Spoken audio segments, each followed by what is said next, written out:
we see many different types of forms of radiation dermatitis. There's an acute form, which happens during treatment or right after treatment is finished, and there's a chronic form. And the chronic form can occur anywhere from 1 year to even 5 years after radiation. And we most commonly see it with our breast cancer patients who receive adjuvant radiation for treatment. But we also see it with our head and neck skin cancer patients, or even other patients who get radiation either as a primary treatment for their cancer or as an adjuvant treatment.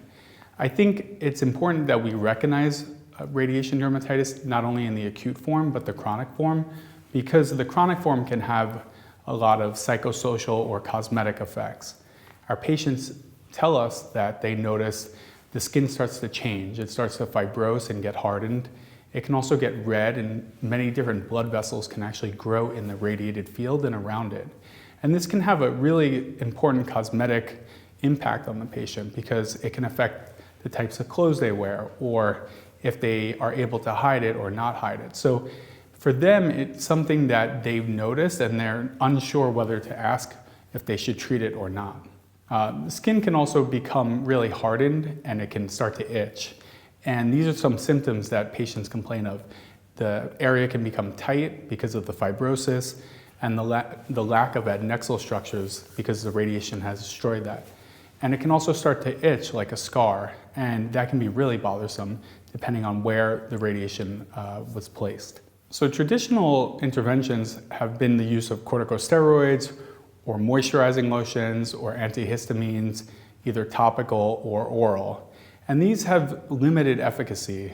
Acute radiation dermatitis can be treated with corticosteroids to a good degree, but the chronic radiation dermatitis that occurs later with telangiectasias, fibrosis, that's difficult to treat because depending on how severe it is, it may take more than just topical medications to treat. So lasers have become interesting treatment for chronic radiation dermatitis. I use a mixture of vascular specific lasers as well as pigment specific lasers and even some fractional ablative lasers. And this is done in a very, very conservative manner because the skin is like a scar. Because of the radiation, the skin lacks adnexal structures and it doesn't regenerate as quickly as it would if there was no radiation present.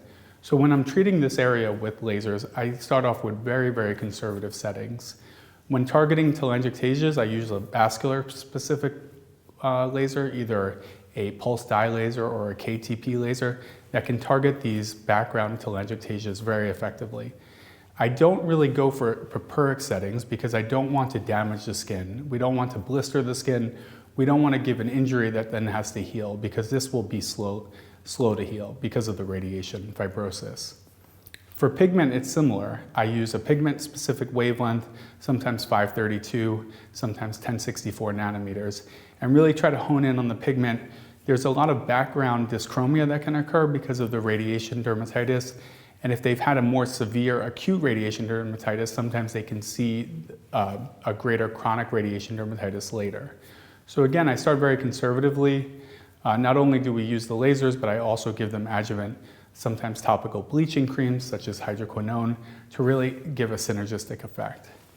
On top of that, if there is a lot of fibrosis and a lot of scarring that the patient feels and they can say it's tight, I use an ablative fractional laser.